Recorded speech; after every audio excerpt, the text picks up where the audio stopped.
Hey, and welcome back to another Quantifica video. Today we're going to talk about the DMI or Directional Movement Index and how you can use it to reveal trends in the market and take trades. We're also going to look at a free improved version of the indicator that you can apply to your charts. Looking at the DMI, you'll see three lines. Let's focus on the blue and orange ones first. The blue line is the strength of the upwards trend, and the orange line is the strength of the downwards trend. These lines are the positive and negative directional index lines. The directional index shows us how strong the price is moving in the positive or negative direction. The blue being the positive or plus DI line, and the orange being the negative or minus DI line. If the blue line is above the orange line, we consider it a sign of a bullish trend. And if the orange line is above the blue line, we consider it a bearish trend. The distance the lines are from each other represents the strength of the trend. If the lines are close together, we don't have a strong directional movement or trend. If one line overtakes the other and moves far away, there must be a significant amount of trend in that direction. Since the distance of the blue line from the orange line represents the strength of the trend, what would happen if we added a new line showing just that? Then we would get the last line of the indicator, the ADX line, which just shows us the distance between the blue and orange line. We also add some smoothing to it to filter out noise. Basically, the blue and orange lines show us the direction of the trend, and the ADX line shows us the strength of the trend. We can set a threshold to determine if the market is trending or not. Let's say if the ADX is over the 20 line, we consider it to be trending. We would now look for trades in the direction of the trend and only when the ADX is over 20. The blue or orange line crossing over the other would show when the trend started and if it's bullish or bearish. Here, the ADX is high, showing a trending market. The blue line is over the orange line, showing bullish momentum. We can now look for a trade to enter moving with the direction of the market.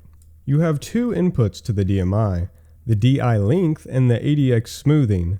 Increasing the DI length uses more points in its calculation, making it not react as quickly to sudden changes and capture more long-term market behavior. Lowering the length does the opposite. Both DI lines will now react quicker to changes and use less past history. The ADX smoothing just controls how much smoothing the ADX line gets. This can be useful to filter out noise and false signals, but too much can make it too slow to react to new trends. There's another powerful strategy we can apply with the DMI, but let's use an improved version of the indicator to see it more clearly. This is the Quantifica DMI. It gets rid of the three messy lines and adds a couple useful features. This is the ADX line, and it now changes color based on the DI lines. If the blue line is over the orange line, it turns green, and it turns red in the opposite situation. The blue line at the bottom is the minimum ADX value for us to consider the market trending. If it crosses above it, we get this gray fill indicating directional movement. We can change this in the settings to have more or less sensitive threshold. Generally, you want all these sections of low movement to be where we get a lot of color changes back and forth to be under the blue line. At the top, we have a dash line, and sometimes we get these orange signals appearing.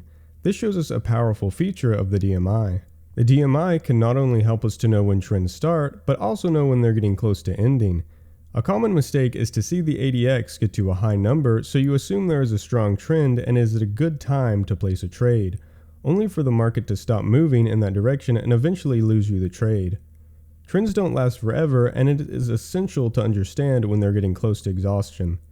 On the ADX, you'll see peaks it consistently reaches and then falls back down. It's in this area we want to set a threshold to give us a warning the trend could be ending soon. In the settings, we can enter a number for our trend exhaustion threshold.